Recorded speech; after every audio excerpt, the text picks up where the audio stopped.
ગયા વખતે આપણે સુવાહકોનું સ્થિત વિદ્યુત શાસ્ત્ર શીખ્યા હતા. એમાં છેલ્લો એક મુદ્દો બાકી રાખ્યો હતો, એ છે સ્થિત વિદ્યુત શિલ્ડિંગ. સ્થિત વિદ્યુત શિલ્ડિંગ. વિદ્યુત શિલ્ડિંગ, ચલો શિલ્ડિંગ અસર. શિલ્ડિંગ અસર એટલે શું થશે? શિલ્ડ એટલે શું છે? તો કે કોચલું કે કવચ કે જેને ભેદીને અંદર જઈ શકાતું નથી. બરાબર? તો એવું શિલ્ડ પણ શેની સામે? તો કે વિદ્યુત. ઓકે, કઈ રીતે વિચારીએ? માની લઈએ કે કોઈ સુવાહક છે. હવે આ સુવાહક કોઈ ધાતુ પદાર્થ, વિચિત્ર ગમે એવા ઈચ્છા થાય એવા આકારનો ધારી લઉં છું. ચલો આના પર કંઈક વિદ્યુત ભાર પ્રેરિત કરું છું. વિદ્યુત ભાર કઈ રીતે પ્રેરિત કરાય એ આપણે પહેલા ચેપ્ટરમાં શીખી ગયા છીએ. તો એક સપાટીએ ધન વિદ્યુત ભાર પ્રેરિત કર્યો તો સામેની સપાટીએ કેવો વિદ્યુત ભાર એકત્રિત થશે? તો કે ઋણ વિદ્યુત ભાર એકત્રિત થાય છે. અહીંયા જોઈએ ધાતુ પદાર્થ હોવાથી સપાટીની અંદર કોઈ પણ વિદ્યુત ભાર રહી શકતો નથી. જે કંઈ વિદ્યુત ભાર હશે ધાતુ પદાર્થની સપાટી પર જ આવી જવાનો છે. હવે અહીંયા કોઈ એક બખોલ તૈયાર કરીએ, પોલાણ કે ખાલી ભાગ તૈયાર કરીએ. બરાબર?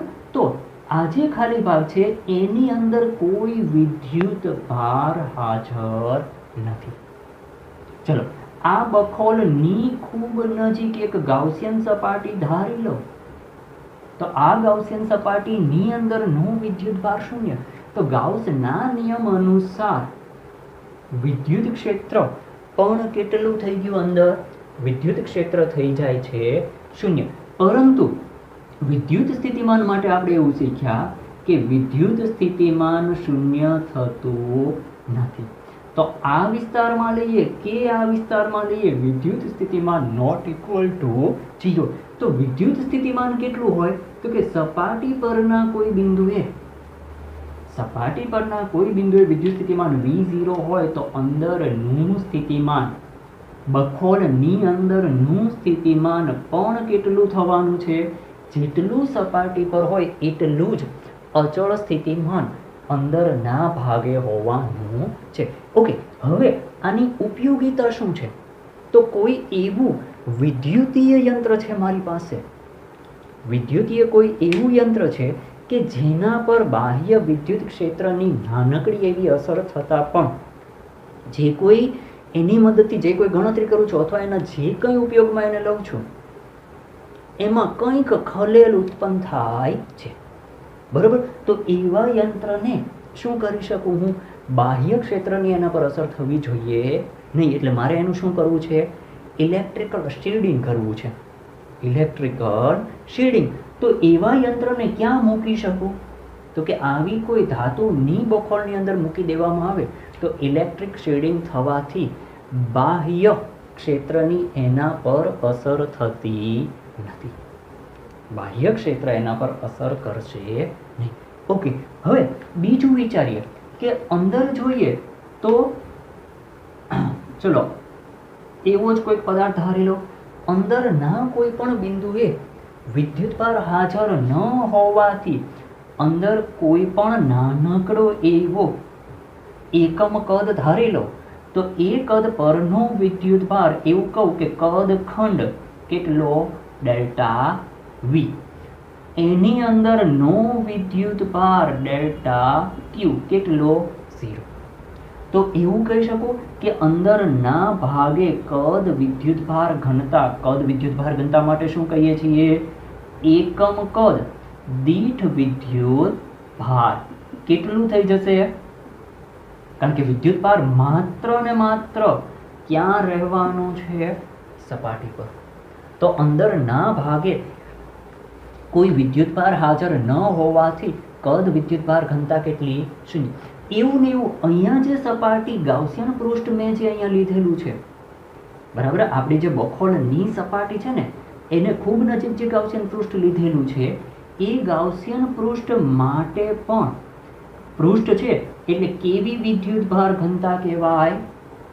પૃષ્ઠ વિદ્યુત ભાર ઘનતા. બરાબર? તો અહીંયા પૃષ્ઠ વિદ્યુત ભાર ઘનતા કેટલી થવાની છે જોઈએ. અંદર કોઈ વિદ્યુત ભાર હોવાનો નથી. બધો જ વિદ્યુત ભાર ક્યાં રહેવાનો છે? તો કે વાહકની બહારની દિવાલો પર બધો જ વિદ્યુત ભાર એકત્રિત થવાનો છે. પછીનો જે મુદ્દો છે એ છે ડાઇઇલેક્ટ્રિક. ડાઇઇલેક્ટ્રિક અથવા બીજા શબ્દોમાં કહીએ તો પ્રવાહના, વિદ્યુત પ્રવાહના અવાહકો. અવાહક દ્રવ્યોને ડાઇલેક્ટ્રિક તરીકે ઓળખવામાં આવે છે. તો વિદ્યુતીય રીતે દ્રવ્યના બે ભાગ પાડી શકાય. એક સુવાહકો છે અને બીજા છે ડાઇલેક્ટ્રિક. ચલો, આવા કોઈ ડાઇઇલેક્ટ્રિકને જ્યારે બાહ્ય વિદ્યુત ક્ષેત્રમાં મૂકીએ તો એના પર શું અસર થાય છે? બરાબર, એ જ રીતે આપણે વાહકને જ્યારે બાહ્ય વિદ્યુત ક્ષેત્રમાં મૂકીએ એના પર થતી અસરની ચર્ચા કરીએ પહેલા, પછી ડાઇલેક્ટ્રિકની વાત કરીએ. ચલો, એક તરફ લઉં છું. ડાઇલેક્ટ્રિક એટલે શું કહેશું? અવાહકો. ડાઇલેક્ટ્રિક પદાર્થ એટલે અવાહક પદાર્થ. ચલો, એવું ધારી લઉં કે કોઈ સુવાહકનો વિચાર કરું. બંને વચ્ચે તફાવત જોવો છે મારે. કેવો ટુકડો લીધો છે? સુવાહક. ની સામે લઉં છું એક એવો ને એવો અવાહક. ઓકે, જ્યારે સુવાહકને બાહ્ય ક્ષેત્રની હાજરીમાં રાખું છું અને એ જ રીતે એકવાર કોને બાહ્ય ક્ષેત્રની હાજરીમાં રાખો? અવાહકને. બરોબર, તો જ્યારે સુવાહકને બાહ્ય ક્ષેત્રની હાજરીમાં રાખીએ છીએ તો આપણને ખબર છે કે સુવાહક પદાર્થ એટલે એવો પદાર્થ છે કે જેની પાસે મુક્ત ઇલેક્ટ્રોન હાજર છે. અવાહક એટલે એવો પદાર્થ છે કે જે મુક્ત વિદ્યુત ભારો કે મુક્ત ઇલેક્ટ્રોન ધારણ કરતો નથી. બરાબર, અહીંયા મુક્ત ઇલેક્ટ્રોન છે જે બાહ્ય ક્ષેત્રની અસર હેઠળ કઈ દિશામાં બળ અનુભવવાના છે? બાહ્ય ક્ષેત્ર કરતા વિરુદ્ધ દિશામાં બળ અનુભવે છે. જો બાહ્ય ક્ષેત્ર આ તરફ લો, કઈ રીતે નક્કી થઈ શકે? વિદ્યુત ક્ષેત્રની દિશા ક્યાંથી ક્યાં હોય? +2 માઇનસ. એવું જ અહીંયા કહું, વિદ્યુત ક્ષેત્રની દિશા ક્યાંથી ક્યાં, આ છેડો કેવો હોવો જોઈએ? અરે, વિદ્યુત ક્ષેત્ર માટે આ પ્લસ, બરાબર, જ્યારે વિદ્યુત ક્ષેત્ર માટે આ કેવું થઈ જશે? માઇનસ. ક્ષેત્રની દિશા હંમેશા ક્યાંથી ક્યાં? પ્લસ થી માઇનસ. ચલો, અહીંયા બતાવી દો. બરાબર, વિદ્યુત ક્ષેત્ર માટે દિશા ક્યાંથી ક્યાં? તો કે ક્ષેત્ર રેખાઓ પ્લસ થી માઇનસ તરફ, ક્ષેત્ર રેખાઓ પ્લસ થી કઈ તરફ? માઇનસ તરફ. હવે સુવાહક પદાર્થ છે તો કંઈક ઇલેક્ટ્રોન ધરાવે છે, તો એ જે મુક્ત ઇલેક્ટ્રોન છે કઈ દિશામાં બળ અનુભવશે? ઇલેક્ટ્રોન કઈ તરફ બળ અનુભવે? ધન વિદ્યુત ભારથી આકર્ષાય ને. તો આ જે સુવાહક પદાર્થ છે એના મુક્ત ઇલેક્ટ્રોન કઈ સપાટી પર પ્રેરિત થશે? તો કે ધાતુની જે ક્ષેત્રની વિરુદ્ધ દિશાની સપાટી છે એ તરફ ઋણ વિદ્યુત ભારો પ્રેરિત થયા. જ્યારે એની વિરુદ્ધમાં ધન વિદ્યુત ભારો કઈ તરફ પ્રેરિત થાય છે? ક્ષેત્રની દિશામાં ધન વિદ્યુત ભારો બળ અનુભવે છે. શું થયો? ઋણ વિદ્યુત ભાર વિદ્યુત ક્ષેત્ર વડે એની વિરુદ્ધ દિશામાં આકર્ષણ. હવે એવું કહું કે ધાતુ પદાર્થના બધા જ ઇલેક્ટ્રોન આકર્ષાઈને ક્યાં આવી ગયા? આ સપાટી પર. શક્ય છે એવું? એ વસ્તુ શક્ય નથી. શું થશે? તો કે બાહ્ય ક્ષેત્ર આપણે કીધું ને, કઈ દિશામાં લીધું? તો કે પોઝિટિવ થી નેગેટિવ તરફ. ચલો, બાહ્ય ક્ષેત્રને હું શું નામ આપી દઉં? E0. બરાબર, બાહ્ય ક્ષેત્ર આપણું છે E0 જેટલું. એની વિરુદ્ધમાં ઇલેક્ટ્રોન કઈ તરફ ગયા? તો કે એવું ધારી શકું કે આ સપાટીમાંથી ઇલેક્ટ્રોન આગળ વધ્યા. બરોબર, તો આગળના ઇલેક્ટ્રોન એનાથી આગળ, આગળના એનાથી આગળ, એમ કરતા કરતા કંઈક ઇલેક્ટ્રોન આ સપાટીએ પ્રેરિત થયેલા છે. તો હવેની સ્થિતિ કેવી છે? તો કે બાહ્ય વિદ્યુત ક્ષેત્ર પોઝિટિવ થી નેગેટિવ લીધું. અંદરનું વિદ્યુત ક્ષેત્ર વિચારો તો અંદર પોઝિટિવ ક્યાં છે? આ તરફ છે ને, તો અંદરનું વિદ્યુત ક્ષેત્ર કઈ દિશામાં? બાહ્ય કરતા વિરુદ્ધ દિશામાં. શું થશે હવે? તો કે અંદરનું ક્ષેત્ર જેમ જેમ વધુ ને વધુ ઋણ વિદ્યુતભાર આ સપાટી પર અને વધુ ને વધુ ધન વિદ્યુતભાર આ સપાટી પર પ્રેરિત થતા જશે, એમ અંદરનું ક્ષેત્ર વધતું જવાનું છે. બરાબર? તો આવી ઇલેક્ટ્રોનની ગતિ અથવા ધન આયનોની આ રીતે સપાટી પર પ્રેરિત થવાની પ્રક્રિયા ક્યાં સુધી શરૂ રહેશે? તો કે જ્યાં સુધી બાહ્ય ક્ષેત્ર જેટલું જ અંદરનું ક્ષેત્ર એની વિરુદ્ધમાં ઉત્પન્ન ન થાય. એટલે પરિણામે શું થયું? તો કે અંદરનું કુલ ક્ષેત્ર કેટલું? તો કે બાહ્ય ક્ષેત્રની વિરુદ્ધમાં એટલું ને એટલું, શું કહું છું, જેટલું બાહ્ય ક્ષેત્ર એટલું ને એટલું જ્યારે અંદરનું ક્ષેત્ર પણ કઈ દિશામાં? વિરુદ્ધ. એટલે નિશાની મેં કઈ લીધી? માઇનસ. બરાબર? ત્યારે પરિણામે અંદરનું વિદ્યુત ક્ષેત્ર કેટલું થઈ ગયું? શૂન્ય. અથવા અંદરનું નો શું કહેવાને? પરિણામી ક્ષેત્ર. કયું ક્ષેત્ર કહેવાને? પરિણામી ક્ષેત્ર કેટલું થઈ ગયું? શૂન્ય. કોના કારણે શૂન્ય થયું? ફરીવાર ઝડપથી. બાહ્ય ક્ષેત્ર કેટલું હતું? E0 જેટલું. એ ક્ષેત્રએ ઋણ વિદ્યુતભારોને આ તરફ એકત્રિત કર્યા, ની વિરુદ્ધમાં ધન વિદ્યુતભારો આ સપાટી પર એકત્રિત થાય છે. એ જે વિદ્યુતભારો અંદરની સપાટી, ટૂંકમાં ધાતુ પદાર્થની સપાટી પર આ જે વિદ્યુતભારો એકત્રિત થયેલા છે એ કંઈક ક્ષેત્ર ઉત્પન્ન કરે છે. એને શું નામ આપી દીધું? અંદરનું ક્ષેત્ર કીધું. જ્યારે બંને વિદ્યુત ક્ષેત્ર સરખા થયા, દિશાઓ પરસ્પર વિરુદ્ધ, ત્યારે પરિણામી ક્ષેત્ર કેટલું થઈ જાય છે? શૂન્ય થવાનું છે. બરાબર? સુવાહકો ને બાહ્ય ક્ષેત્રની અંદર રાખતા પરિણામી ક્ષેત્ર કેટલું થયું? શૂન્ય. હવે એવું જ અહીંયા કંઈક વિચારીએ, અહીંયા એ વસ્તુ શક્ય છે કે નહીં એનો વિચાર કરીએ. ચલો, બાહ્ય ક્ષેત્ર શું કહી દઉં છું? કેટલું ધારી લઉં? E0 જેટલું. બરાબર? શું થશે? પદાર્થ કેવો છે? અવાહક છે. એની પાસે કોઈ મુક્ત ઇલેક્ટ્રોન અથવા ધન આયનો હાજર નથી. હવે શું થઈ શકે? તો કે આમાંના જે ઇલેક્ટ્રોન હશે સપાટી પરના, આ સપાટી પરના જે ઇલેક્ટ્રોન છે એ બાહ્ય ક્ષેત્રના કારણે ક્ષેત્ર તરફ આકર્ષાય છે. બરાબર? પણ અહીંયા જેટલી માત્રામાં ઇલેક્ટ્રોન અને જેટલી માત્રામાં સામેની સપાટી પર ધન આયન એકત્રિત થયા અને અંદરનું ક્ષેત્ર શૂન્ય થયું, એ પ્રમાણમાં અહીંયા પ્રેરણ થવું શક્ય નથી. તો એવું ને એવું જે ધન વિદ્યુત ભાર છે એ કઈ તરફ બળ અનુભવે છે? તો કે ક્ષેત્રની દિશામાં. પણ અહીંયા જેટલું પ્રબળ અંદરનું ક્ષેત્ર છે એટલું પ્રબળ અંદરનું ક્ષેત્ર અહીંયા ઉત્પન્ન થઈ શકતું નથી. શું કામ? અહીંયા અંદર વિદ્યુત ભારો ગતિ કરવા મુક્ત છે. બરાબર? અહીંયા જે ઘટના બની ને એ અંદરથી કંઈક ઇલેક્ટ્રોન, ટૂંકમાં અંદરથી કંઈક ઇલેક્ટ્રોન ગતિ કરવા સક્ષમ છે, જ્યારે અહીંયા એ વસ્તુ શક્ય નથી. અહીંયા માત્ર સપાટી પર વિદ્યુત ભારોની પુનઃ ગોઠવણ થાય છે. કોઈ વિદ્યુત ભાર ગતિ કરતો નથી. બરાબર? એટલે અહીંયા શું થયું? તો કે અંદર પ્રમાણમાં નબળું ક્ષેત્ર. કયું ક્ષેત્ર કહું? અંદરનું ક્ષેત્ર. કેવું છે? પ્રમાણમાં ઘણું નબળું છે. બરાબર? તો અહીંયા જોઈએ પરિણામી ક્ષેત્ર. હવે બેની બાદબાકી કરો.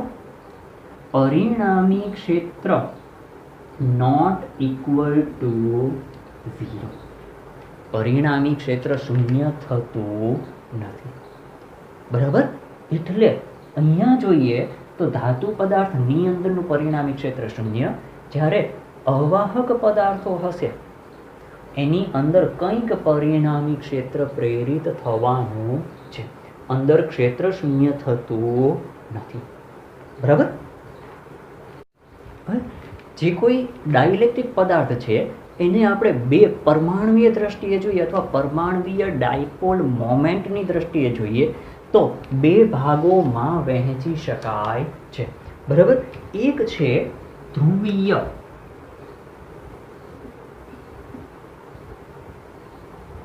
ડાઇઇલેક્ટ્રિક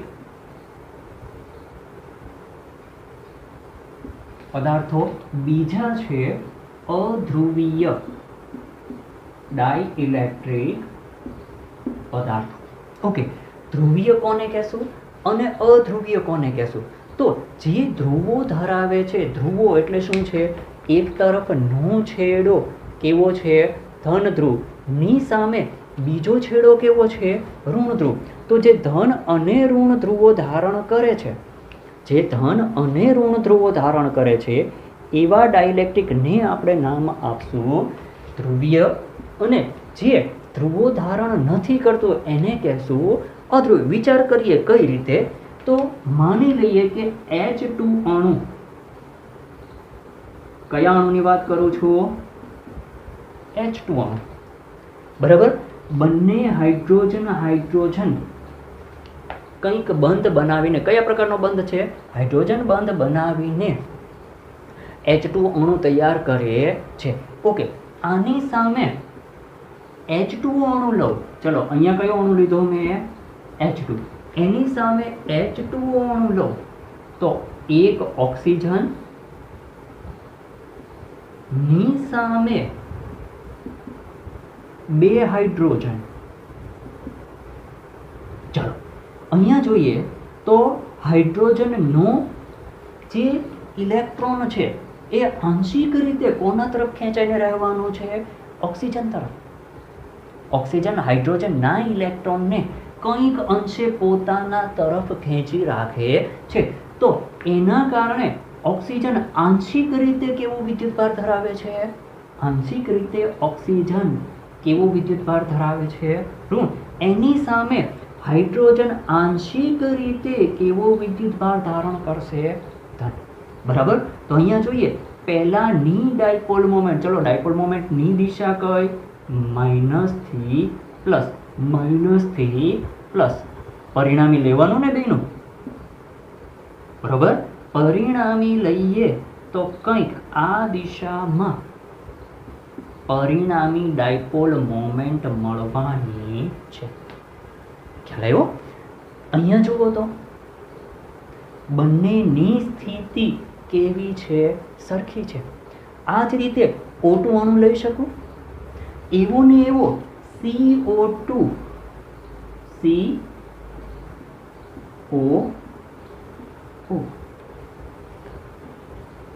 કેવો અણુ થઈ ગયો? તો કે એના એવું પણ કહી શકું કે જ્યારે ધન અને ઋણ વિદ્યુતભારના કેન્દ્રો એકબીજા પર સંપાત થાય. અહીંયા જોઈએ ઋણ વિદ્યુતભારનું કેન્દ્ર ઓક્સિજન તરફ છે, ધન વિદ્યુતભારનું કેન્દ્ર કોના તરફ છે? હાઇડ્રોજનની જોડ છે એના તરફ છે, બરાબર. કંઈક કાયમી ડાયપોલ મોમેન્ટ હાજર છે. ની સામે અહીંયા જોઈએ અથવા તો અહીંયા જોઈએ કોઈ કાયમી ડાયપોલ મોમેન્ટ હાજર નથી, બરાબર. તો આ જે અણુઓ છે કે જે કાયમી ડાયપોલ મોમેન્ટ ધરાવે છે, જે અણુઓ કાયમી ડાયપોલ મોમેન્ટ ધરાવે છે. ઓકે, આ ઉપરાંત બીજું ઉદાહરણ લેવું હોય તો બુક સાથે છે ને? જો કયું ઉદાહરણ આપેલું છે સાથે? HCl લઈએ અથવા NaCl લઈએ. HCl કહીએ કે NaCl કહીએ. હાઇડ્રોજન નો ઇલેક્ટ્રોન કોના તરફ જવાનો છે? ક્લોરીન તરફ, બરાબર. એટલે હાઇડ્રોજન આંશિક રીતે પોઝિટિવ, ક્લોરીન કેવું થઈ જશે? નેગેટિવ, બરાબર. તો અહીંયા પણ ડાયપોલ તૈયાર થશે ને. ક્લોરીન કેવો વિદ્યુતભાર ધારણ કરશે? નેગેટિવ. હાઇડ્રોજન ઇલેક્ટ્રોન ગુમાવીને કેવો થાય છે? પોઝિટિવ. આવું ને આવું Na+, Cl-. પાછું યાદ રાખજો, ડાયપોલ મોમેન્ટની દિશા કઈ છે? નેગેટિવ થી પોઝિટિવ તરફ, નેગેટિવ થી પોઝિટિવ તરફ. અહીંયા આપણે પરિણામી લીધું હતું ને બંનેનું. ડાયપોલ મોમેન્ટની દિશા નેગેટિવ વિદ્યુતભારથી લઈને પોઝિટિવ વિદ્યુતભાર તરફ. ઓકે, હવે જે ધ્રુવીય ડાઇલેક્ટ્રિક પદાર્થો છે એના માટેનો સંકેત જોઈએ તો ધ્રુવીય ડાઇલેક્ટ્રિકને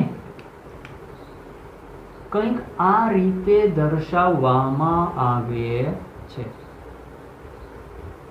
કે એક તરફ ધન, બીજી તરફ ઋણ કાયમી ડાયપોલ મોમેન્ટ ધારણ કરે છે.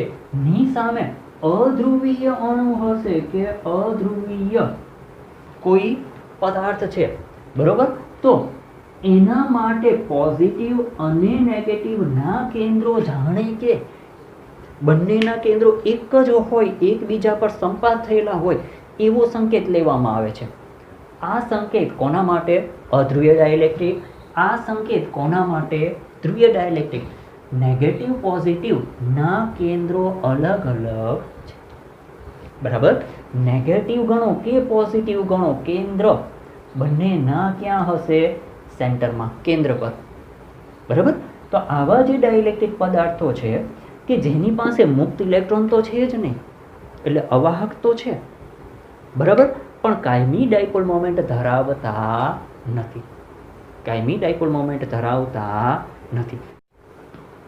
અહીંયા ધ્રુવીય અને અધ્રુવીય ડાયપોલો દર્શાવેલી છે કે કોઈ પદાર્થ ધ્રુવીય ડાયપોલો ધરાવે છે, બરાબર. ધ્રુવીય ડાયપોલો એટલે જેના ધન અને ઋણના કેન્દ્રો એકબીજા પર સંપાત થતા નથી. ચલો, તો અહીંયા જે કોઈ આણ્વીય કે પરમાણ્વીય ડાયપોલો છે એ કઈ રીતે ગોઠવાયેલી છે? બાહ્ય ક્ષેત્રની ગેરહાજરીમાં. બાહ્ય ક્ષેત્ર કેટલું લઈ લીધું? 0. બાહ્ય ક્ષેત્રની ગેરહાજરીમાં ડાયપોલો કઈ રીતે ગોઠવાયેલી છે? અસ્તવ્યસ્ત ગોઠવાયેલી છે. જ્યારે અહીંયા કાયમી ડાયપોલ મોમેન્ટ દરેક અણુ કે પરમાણુનું કેટલું છે? 0. અહીંયા કોઈ કાયમી ડાયપોલ હાજર નથી, બરાબર. હવે જ્યારે આ કે આ પદાર્થની બાહ્ય ક્ષેત્રની હાજરીમાં રાખું ત્યારે શું થાય છે એની આપણે વાત કરવી છે. ચલો, શું થવાનું છે? તો કે બાહ્ય ક્ષેત્રના કારણે અહીંયા જે ડાયપોલને ધન અને ઋણ ના કેન્દ્રો પહેલેથી અલગ થયેલા છે. પહેલેથી ધન અને ધ્રુવીયની વાત કરીએ તો ધન અને ઋણના કેન્દ્રો પહેલેથી અલગ થયેલા જ છે. શું થશે? તો કે ગોઠવણી કેવી છે? દરેકની ગોઠવણ કેવી છે?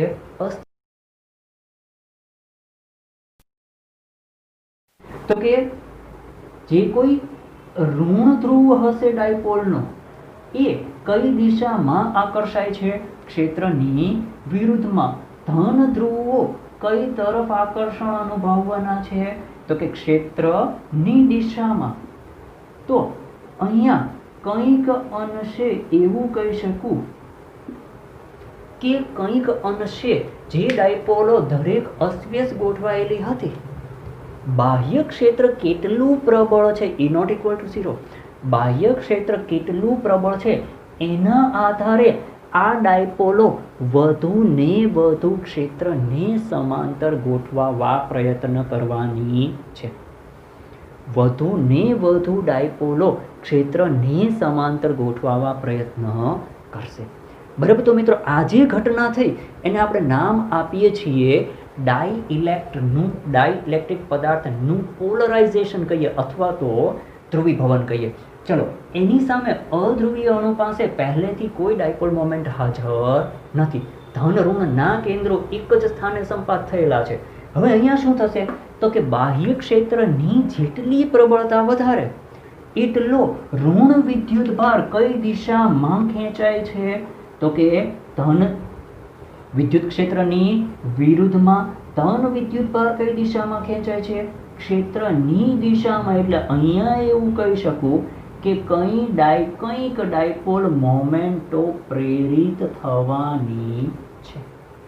કંઈક ડાયપોલો અથવા કંઈક ડાયપોલ મોમેન્ટો પ્રેરિત થવાની છે. જો અહીંયા આ પદાર્થ કેવો હતો? ક્ષેત્રની ગેરહાજરીમાં. બાહ્ય ક્ષેત્ર જ્યારે હાજર નહોતું ત્યારે એની પાસે કોઈ ધ્રુવો હાજર નથી. જેવું બાહ્ય ક્ષેત્ર પૂરું પાડ્યું એવું કંઈક અંદર જે કોઈ અધ્રુવીય અણુઓ હતા એનો ઋણ એક તરફ આકર્ષણો, ધન બીજી તરફ કંઈક ડાયપોલ મોમેન્ટ પ્રેરિત થવાની છે, બરાબર. અહીંયા ડાયપોલ મોમેન્ટની દિશાનો વિચાર કરીએ તો ક્ષેત્ર આ દિશામાં રાખ્યું છે ને, ક્ષેત્ર આ દિશામાં છે ડાયપોલ મોમેન્ટ જુઓ તો ડાયપોલ મોમેન્ટ કઈ દિશામાં પ્રેરિત થઈ? બાહ્ય ક્ષેત્રને સમાંતર ડાયપોલ મોમેન્ટ પ્રેરિત થવાની છે. ડાયપોલ મોમેન્ટ બાહ્ય ક્ષેત્રને સમાંતર પ્રેરિત થવાની છે. બરાબર. મોમેન્ટ ક્યાંથી ક્યાં? નેગેટિવ થી પોઝિટિવ. બાહ્ય ક્ષેત્ર પણ એ જ દિશામાં છે ને. બરાબર. ડાયપોલ મોમેન્ટ બાહ્ય ક્ષેત્રને સમાંતર પ્રેરિત થાય છે. ઓકે, એવું કહું કે જો અહીંયા વધુ ને વધુ પ્રબળ ક્ષેત્ર કેવું લગાડવું? વધુ ને વધુ પ્રબળ ક્ષેત્ર લગાવવું તો આ સ્થિતિમાં જે કંઈ અસ્તવ્યસ્ત ડાયપોલો છે ને, અસ્તવ્યસ્ત હોવાનું કારણ શું છે? ડાયપોલોના ઉષ્મીય દોલનો. આપણને ખ્યાલ છે કે કોઈ પણ પદાર્થ પોતાના તાપમાન અનુસાર એના દરેકે દરેક કણ કંઈક ઉષ્મીય દોલનો કરતા હોવાના છે. દરેક પદાર્થનું દરેક કણ કે દરેક અણુ કે દરેક પરમાણુ તાપમાન અનુસાર કંઈક ઉષ્મીય દોલનો કરે છે. તો એ ઉષ્મીય દોલનોના કારણે ડાયપોલો અસ્તવ્યસ્ત થવા પ્રયત્ન કરશે. પણ જો બાહ્ય ક્ષેત્ર વધુ ને વધુ પ્રબળ હશે તો વધુ ને વધુ ડાયપોલો બાહ્ય ક્ષેત્રને સમાંતર ગોઠવવાની છે. બીજી રીતે કહીએ તો અહીંયા જે કોઈ ઘટના બની એ ઘટનાને આપણે નામ આપીએ છીએ, શું કહીએ છીએ? ડાઇલેક્ટ્રિક પદાર્થનું ધ્રુવીભવન. ઘટનાને શું કહીએ છીએ? ડાઇલેક્ટ્રિક પદાર્થનું ધ્રુવીભવન. તો મિત્રો એવું કહી શકું કે ડાઇલેક્ટ્રિક પદાર્થની, આ તો મેં માત્ર 3 જ બતાવી છે, અહીંયા 2 જ બતાવી છે. ખરેખર આ જે કોઈ નાનકડો એવો ચોસલું, ડાઇલેક્ટ્રિકનું નાનકડું એવું ચોસલું લો, બરાબર, માની લો કે રબરનો કે લાકડાનો એક ટુકડો લીધેલો છે. અવાહક દ્રવ્ય લેવાનું છે ને, ડાઇલેક્ટ્રિક છે એટલે, બરાબર. તો એની આ સપાટી ઉપર આવા ખૂબ મોટી સંખ્યામાં ઋણ વિદ્યુત ભારો આ સપાટીએ કેન્દ્રિત થશે. બરાબર. અંદર કોઈ પણ ડાયપોલ પોતાનું સ્થાન છોડીને ગતિ કરવાની નથી. અંદર કોઈ પણ ઇલેક્ટ્રોન કે ધન આયન પોતાનું સ્થાન છોડતો નથી. બરાબર. ખરેખર અહીંયા ધન આયન જ નથી કે મુક્ત ઇલેક્ટ્રોન નથી, એટલે ગતિ કરવાનો કોઈ પ્રશ્ન જ નથી. શું થશે? માત્ર તો કે જ્યારે બાહ્ય ક્ષેત્ર હું લાગુ પાડું છું ત્યારે ચોસલાની અંદર આપણી ટોપિકની જે છેલ્લી આકૃતિ છે ને, કે કંઈક આવી સ્થિતિ ઉત્પન્ન થવાની છે. ચલો, બાહ્ય ક્ષેત્ર માટે આ પ્લસ લઉં, બાહ્ય ક્ષેત્ર માટે આને માઇનસ કહું તો પ્લસ તરફ ડાયપોલોના માઇનસ, વિરુદ્ધમાં પ્લસ, માઇનસ, પ્લસ. આ રીતની કંઈક સ્થિતિ ઉત્પન્ન થવાની છે. બરાબર. હવે સપાટીની વાત કરીએ, સામસામેની જે સપાટીઓ છે એની વાત કરીએ તો આ સપાટી પર કેવા વિદ્યુત ભારો પ્રેરિત થયા છે? ઋણ ની વિરુદ્ધ આ જે સપાટી છે એના પર કેવા વિદ્યુત ભારો પ્રેરિત થયા? ધન. વચ્ચેના ભાગે જોઈએ તો પોઝિટિવ ની સામે કોણ આવ્યું?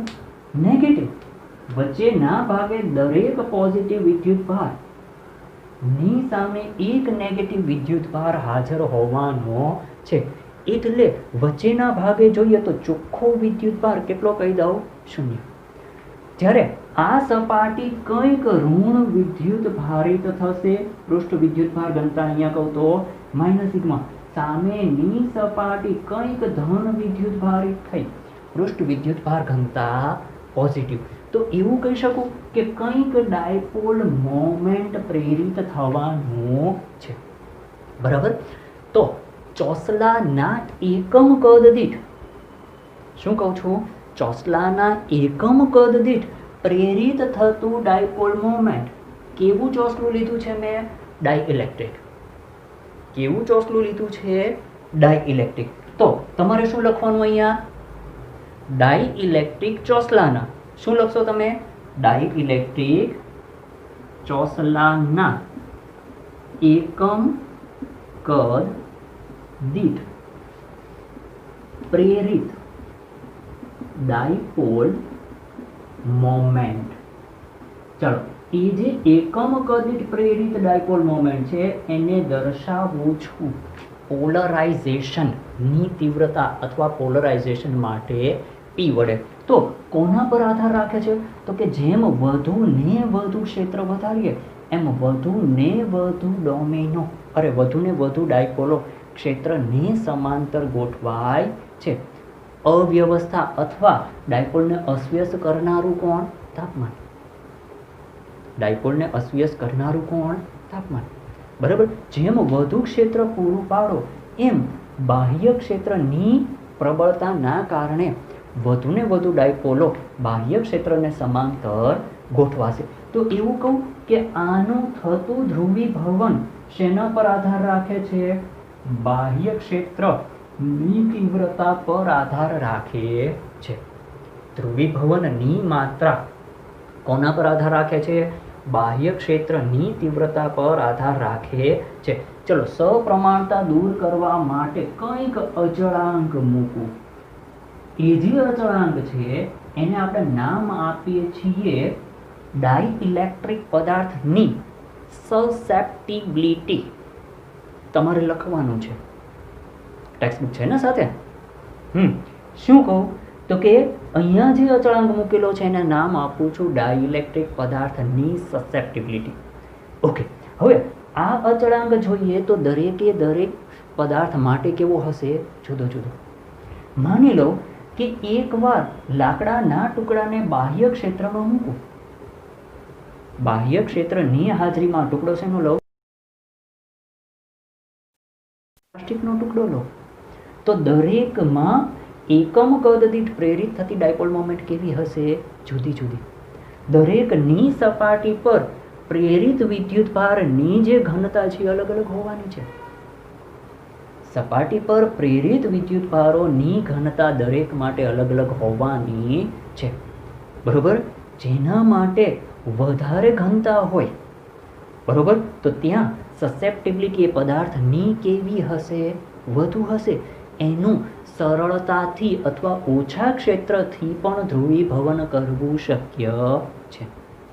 એવા પદાર્થનું ઓછા બાહ્ય ક્ષેત્રથી પણ ધ્રુવીભવન કરવું શક્ય છે.